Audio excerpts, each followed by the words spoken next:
പണ്ട് ഏറ്റി കൊല്ലാനാണോ ഇവരുടെ പ്രോഗ്രാം? അങ്ങനെ ആയിക്കൂടായില്ല. ഞാൻ വീടാതെ ആണ്ട് വരുന്നു.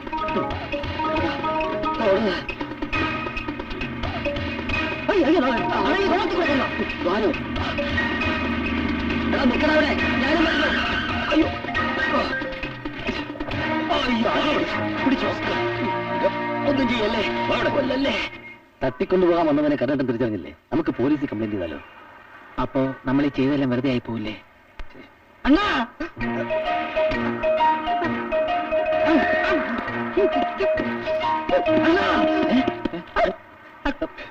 തലയിലൊരു തട്ടൂട്.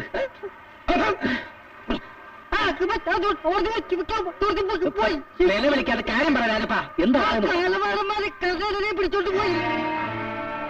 പക്ഷെ എന്നെയും പൊക്കിക്കൊണ്ടുപോകാൻ ശ്രമം നടത്തി. പക്ഷെ ഞാനുണ്ടല്ലോ, മാരുതിവൻ ഇടത്തോട്ട് ഓടിയപ്പോ ഞാൻ വലത്തോട്ട് തിരിഞ്ഞ് ഇടത്തോട്ട് ഓടി. മാരുതിവൻ ഇടത്തോട്ട് ഓടിയപ്പോ ഞാൻ വലത്തോട്ട് ഓടി. പിന്നെ ഞാൻ റോഡിന്റെ നടുക്കൂടെ ഓടി.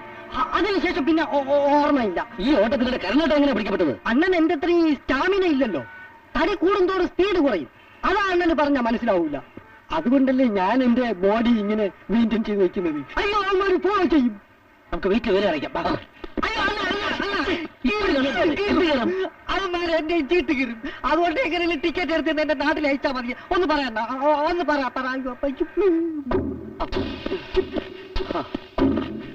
വലിയ വീടല്ലേ? ഇവിടെ എല്ലാത്തിനുള്ള സൗകര്യമുണ്ടോ? ഒന്നുമില്ല. കാണാം.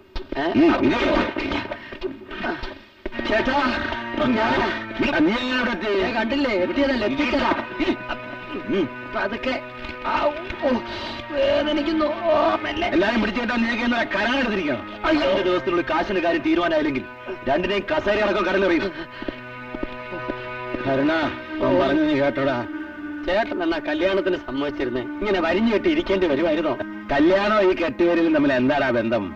അല്ലെങ്കിൽ തന്നെ എന്നെ കെട്ടിയിട്ടാലും കടലിൽ താഴ്ത്തിയാലും ഞാൻ ഈ കല്യാണത്തെ സമ്മതിക്കുമെന്ന് എനിക്ക് തോന്നുന്നുണ്ടോ? ചേട്ടൻ ആ തമ്പിയെ വെറുതെ തെറ്റിദ്ധരിച്ചതാ. അങ്ങേരോട് ഹരി സംസാരിച്ചു. ചേട്ടൻ കൊടുത്ത 2 ലക്ഷം രൂപ അങ്ങേർക്ക് വേണ്ടി അല്ല വാങ്ങിയത്. അങ്ങേരുടെ അളിയന്റെ വീട് ജപ്തിയിൽ നിന്ന് ഒഴിവാക്കാൻ വേണ്ടി വാങ്ങിയതാ 2 മാസത്തെ കാലാവധിക്ക്. തിരിച്ചു കൊടുക്കുന്നതിന് മുമ്പ് അളിയൻ തട്ടിപ്പോയി. ഏട്ടാ തട്ടിപ്പോയിക്കോട്ടെ, പക്ഷെ എന്റെ വാങ്ങിയ 2 ലക്ഷം രൂപ തിരിച്ചറിയാനുള്ള ബാധ്യത നമ്പിക്കൊണ്ടല്ലോ. അതുകൊണ്ട് അതുകൊണ്ടാണല്ലോ നമ്മുടെ മേഘയെ സ്ത്രീധനം പോലും വാങ്ങിക്കാതെ അങ്ങേരുടെ മോനെ കൊണ്ട് കെട്ടിക്കാവുന്ന സമ്മതിച്ചത്. ആണോ? ഈ കെട്ടൊന്നും അഴിക്കാൻ വല്ല പണിയുണ്ടോടാ? ഒരു കാര്യം ചെയ്യാം, ചേട്ടൻ ഇതൊന്നും അഴിച്ചെന്ന് ഞാൻ അതായി.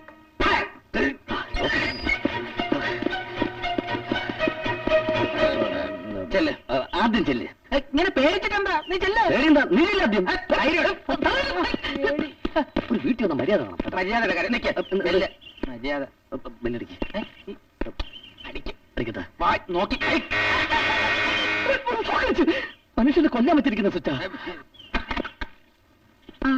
എത്തിയോ? അന്തനെ കാണാനില്ല. അന്തൻ അവന്റെ അരുവക്കരയുള്ള വീട്ടിലേക്ക് പോയിരിക്കുക. കഴിഞ്ഞ ദിവസം തന്നെ നിന്റെ അമ്മാവൻ ഇവിടെ എത്തിക്കാന്ന് പറഞ്ഞു പോയിട്ട് എന്തായി? എന്നിട്ട് ഈ വീട്ടിൽ കാലം ഹരിക്ക് എങ്ങനെ ധൈര്യം വന്നു? ഇപ്പോഴും ധൈര്യം ഉണ്ടായിട്ടല്ല അമ്മായി. അതെ, കരുണേട്ടനെയും അവര് തട്ടിക്കൊണ്ടുപോയി. ഇപ്പോഴെങ്കിലും അമ്മാവനെ തട്ടിക്കൊണ്ടുപോയത് ഞങ്ങളല്ലെന്ന് അമ്മായിക്ക് ബോധ്യമായല്ലോ. അടുത്തിനി അവരാരാണോ തട്ടിക്കൊണ്ടുപോകാൻ പോണേ. അയ്യോ, അവരെ ഉടനെ ഇവിടെ എത്തിക്കാൻ പറ്റുമോ മോനെ? ഹലോ, 2ാമത്തെ തവണയാണ് ഞാൻ വിളിക്കുന്നത്. കരീംബായി 3 തവണയെ ഒരാളെ വിളിക്കാറുള്ളൂ. അത് അവസാനത്തെ വിളിയായിരിക്കും. പറഞ്ഞ തുക, അതായത് 5 ലക്ഷം ഞാൻ പറഞ്ഞ സ്ഥലത്തെത്തിക്കാൻ വേണ്ടി രാത്രി ഒരിക്കൽ കൂടി വിളിക്കും. അനിയത്തിക്ക് മനസ്സിലാവുന്നുണ്ടോ? മനസ്സിലായില്ലെങ്കിൽ ഡാഡി വീട്ടിലേക്ക് തിരിച്ചു വരലുണ്ടാവില്ല. എന്താ മോളെ, ആരാ വിളിച്ചത്? ആരാണ് വിളിച്ചതെന്ന്? അയാള് തന്നെ. കാശ് കൊടുത്തില്ലെങ്കിൽ അച്ഛനെ തിരിച്ചു കിട്ടില്ലെന്ന്. എന്റെ മോള് കരയാതിരിക്കും. അച്ഛനേക്കാൾ വലുതല്ലല്ലോ പൈസ. ഇനി അയാൾ ഫോൺ ചെയ്യുകയാണെങ്കിലേ കൊടുക്കാന്ന് പറ. എന്ത് മണ്ടത്തിലാണ് അമ്മായി പറയുന്നത്? 5 പൈസ ചെലവാക്കാതെ അമ്മാവനെ ഞങ്ങൾ ഇവിടെ കൊണ്ടെത്തിക്കാം. അതെ, ഹരി പറഞ്ഞത് വളരെ കറക്റ്റ്. അമ്മാവനെ രക്ഷിക്കാൻ കാശൊന്നും കൊടുക്കേണ്ട കാര്യമില്ല. എന്തിനും തയ്യാറായിട്ട് ഞങ്ങൾ കണ്ടുവരില്ല ഇവിടെ. അങ്ങനെ എന്തിനും തയ്യാറാവണ്ട. ഇത്രയും നാൾ ഒന്നും ചെയ്തില്ലല്ലോ, ഇനി ഈ കാര്യം ഞങ്ങളെ നോക്കിക്കോളാം. എന്റെ മോള് കരയണ്ട. ഇനി അയാൾ വിളിച്ചാ പറ, പൈസ ഉടനെ കൊടുക്കാന്നു. ഇനി എത്ര നാളത്തേക്കാണാവോ ഈ ശിക്ഷ? ഇന്ന് രാത്രിയോടെ എല്ലാം തീരും. തീരുമെന്ന് പറഞ്ഞാൽ കെട്ടഴിച്ചു വിടുവോ? കെട്ടഴിക്കേണ്ടി വരില്ല, കെട്ടോടെ കടലിൽ താക്കാനാ സാധ്യത. അനിയത്തിയല്ലേ? ഇത് കരീംബായിയുടെ മൂന്നാമത്തെയും അവസാനത്തേതുമായ വിളിയാണ്. എനിക്കിപ്പോൾ വേണമെങ്കിൽ 10 ലക്ഷം ആവശ്യപ്പെടാം. കാരണം 2 തലകളാണ് ഇപ്പോൾ എന്റെ മുന്നിലുള്ളത്.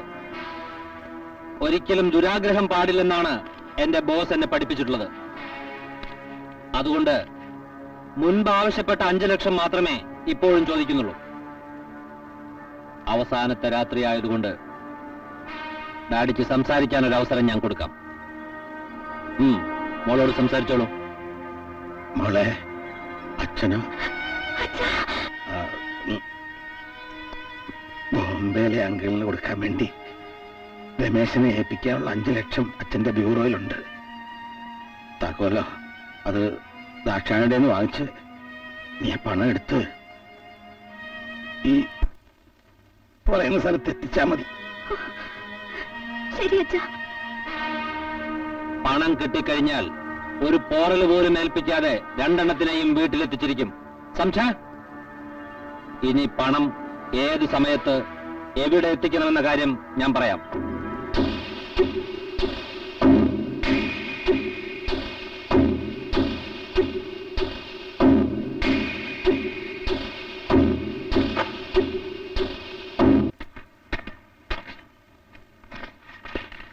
ഒരു രക്ഷയുമില്ല. എന്ത് പറഞ്ഞിട്ടും വർഷയെ അമ്മായി സമ്മതിക്കുന്നില്ല. പണം കൊടുക്കാൻ തന്നെ അവർ തീരുമാനിച്ചിരിക്കുക. 5 ലക്ഷം പോയാലും വേണ്ടില്ല, അമ്മാവനെ തിരിച്ചു കിട്ടാൻ മതി. അത് മുന്നിൽ കണ്ടുകൊണ്ട് ഞാൻ വേറെ ചിലത് തീരുമാനിച്ചിട്ടുണ്ട്. എന്ത് തീരുമാനം? നോക്ക്. എന്റെ അമ്മോ, നീ ബാങ്ക് വല്ലതും കൊള്ളയടിച്ചോ? അത് കള്ളനോട്ടടി തുടങ്ങിയോ? കള്ളനോട്ടടി? അതിന് ഞാൻ തന്നെ പോലെ ക്രിമിനൽ അല്ല. ഇതൊരു നാടകമാണ് മിസ്റ്റർ ഹരിപ്രസാദ്. ഈ നാടകത്തിന്റെ അന്ത്യത്തിൽ 3 മാംഗല്യങ്ങൾ ഇവിടെ ഒരുമിച്ച് നടക്കും. അതാണ് ജോൺ സാമുവൽ പറഞ്ഞത്. അത് ശരി. ആ കള്ളൻ അച്ചായൻ കാരണമാണ് നമ്മളിപ്പോ ഈ പരിപാടിക്കാരെ പിടിച്ചിരിക്കുന്നത്. അമ്മാവനെ തട്ടിക്കൊണ്ടുവരണമെന്ന തലതിരിഞ്ഞ ഐഡിയ ആ മംഗല്യ സൂത്രക്കാരന്റെ അല്ലേ?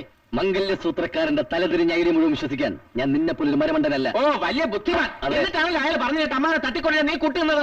നീയും കൂട്ടുന്നില്ലേ? നിന്റെ മറ്റേ അമ്മാവനും കൂട്ടുന്നില്ല. അത് ഞങ്ങളുടെ ഉണ്ണിത്താൻ ഫാമിലിക്കുള്ളിലെ ആഭ്യന്തര പ്രശ്നമാണ്. അതിലൊരു തേർഡ് പാർട്ടിയായി ഔട്ട്സൈഡറായി നിനക്കെന്ത് കാര്യം? തേർഡ് പാർട്ടി ആയിട്ടുള്ള ഔട്ട്സൈഡർ അതിനകപ്പെടും. മംഗല്യ സൂത്രക്കാരന്റെ നിർദ്ദേശപ്രകാരം കാശ് കൊടുക്കാതെ അമ്മാവന്മാരെ രക്ഷിക്കാനുള്ള ബാധ്യത ബന്ധുവാകാൻ പോകുന്ന എനിക്കും കൂടിയുണ്ട്. നീ ബന്ധുവാകാൻ പോകുന്നല്ലേ ഉള്ളൂ? ഞാൻ ഓൾറെഡി ബന്ധുവാ. എന്റെയും കൂടി ജോലിയാണ്. ആ ജോലിയാണ് ഞാനിപ്പോ ചെയ്തുകൊണ്ടിരിക്കുന്നത്. മനസ്സിലായില്ല? മനസ്സിലാക്കി തരാം. വാ. ഇത് കണ്ടോ? ഈ 2 നോട്ടുകൾ മാത്രം ഒറിജിനൽ, ബാക്കിയെല്ലാം വേസ്റ്റ് പേപ്പർ. അമ്മായിയും വർഷയും ഒറിജിനൽ 5 ലക്ഷത്തിന്റെ ബ്രീഫ് കേസ് നരിപ്പറ്റ ഗുഹയിൽ കൊണ്ടുവയ്ക്കുന്നു. അവർ പോയ ഉടനെ നമ്മൾ ഈ വ്യാജ നോട്ടുകൾ അവിടെ വെച്ചിട്ട് അവർ കൊണ്ടുവച്ച യഥാർത്ഥ നോട്ടുകൾ തിരിച്ചെടുക്കുന്നു. അങ്ങനെ ഒറിജിനലായ 5 ലക്ഷവും കൈക്കലാക്കി അമ്മാവന്മാരെയും മോചിപ്പിച്ച് വിജയികളായി നമ്മൾ വീട്ടിലെത്തുന്നു. അമ്മാവൻ നമ്മളെ കെട്ടിപ്പിടിച്ചാഹാതെ നൃത്തം ചവിട്ടുന്നു. അത് കണ്ട് മേഘ എനിക്കൊരു ഉമ്മ തരുന്നു. വർഷ നിനക്കും. അയ്യോ